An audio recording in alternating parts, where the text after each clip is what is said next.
वसमत तालुक्यातील मोजे थोराव येथे जिल्हा परिषद शाळेला आमदार राजूभाई नवघरे यांची भेट देऊन आपल्या भाषणातून युक्त होऊन काय म्हणले पहा, मी नेहमीच शिक्षक आणि शिक्षणाच्या बाजूने असतो, त्यासाठी मी सभागृहात सुद्धा बोललो आहे.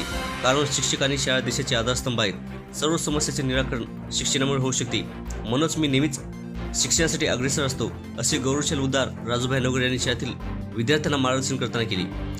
राज्यस्तरीय क्रीडा स्पर्धेत यशस्वी झालेल्या विद्यार्थ्यांनी कुमारी ईश्वरी संतोष देवरे व सृष्टी बालाजी पवार यांचा आमदार राजूभाई नवघरे यांच्या हस्ते सत्कार करण्यात आला व तसेच राज्यस्तरीय शिक्षक स्पर्धेसाठी निवड झालेल्या शिक्षकापैकी ज्योती भीमाशंकर चोडी व शिवदास पोटेसर यांचा आमदार राजूभाई नवघरे यांच्या हस्ते शाल व श्रीफळ देऊन सत्कार करण्यात आला.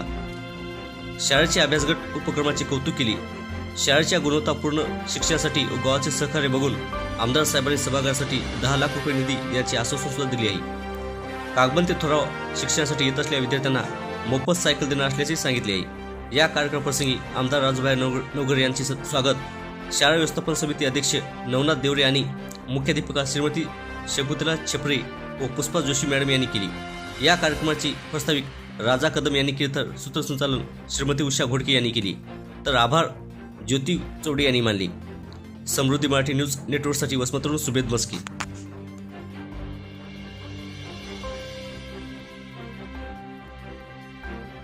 आपण कालच एक नवीन प्रयोग राबवण्याचं काम मागच्या काळात केलं आणि SDM सुद्धा आपल्या त्याची दखल घ्यावी लागली की 4 तास सातत्यानं सकाळी 2 तास आणि संध्याकाळी 2 तास जर त्या विद्यार्थ्यांना अभ्यासाची सवय लागली आणि त्याचं अभ्यासातलं सातत्य जर टिकलं तर निश्चित त्याच्यातूनच उद्याचे अधिकारी असतील, शिक्षक असतील, हे या विद्यार्थ्यांमधून घडतील. मी आपल्या जिल्हा परिषदेच्या शाळेला पुन्हा एकदा शुभेच्छा देतो आणि आपण सांगितल्या पद्धतीनं आपल्या या हॉलसाठी 10 लाख रुपये मी मंजूर करतो. या माध्यमातून तिथे वाचणाऱ्या कम्प्युटर लॅब असतात, पुस्तकं असतील, हे सगळे या चिमुरड्यांसाठी उपलब्ध करून देण्याचं काम आपण पुढच्या काळामध्ये करतो. आपल्या गावातून कोणीतरी त्याचा पाठपुरावा केला पाहिजे. फेब्रुवारी मार्चमध्ये आम्हाला निधी उपलब्ध होत असतो, त्यावेळेस मी निश्चित याच्यासाठी आपले एक हॉल आणि त्याच्या बाबतीमध्ये कम्प्युटर लॅब व पुस्तकं जे काही लागेल या थोरावाच्या शाळेसाठी ते उपलब्ध करून देण्याचं काम मी निश्चित करेल, हा शब्द तुम्हाला देतो. आम्हाला जिल्हा परिषदेच्या शाळेत बोलवल्यानंतर तुम्ही जो मान सन्मान दिला, सत्कार केला, त्याबद्दल आपले सगळ्यांचे मनस्वी आभार मानतो. थांबतो. जय हिंद, जय महाराष्ट्र.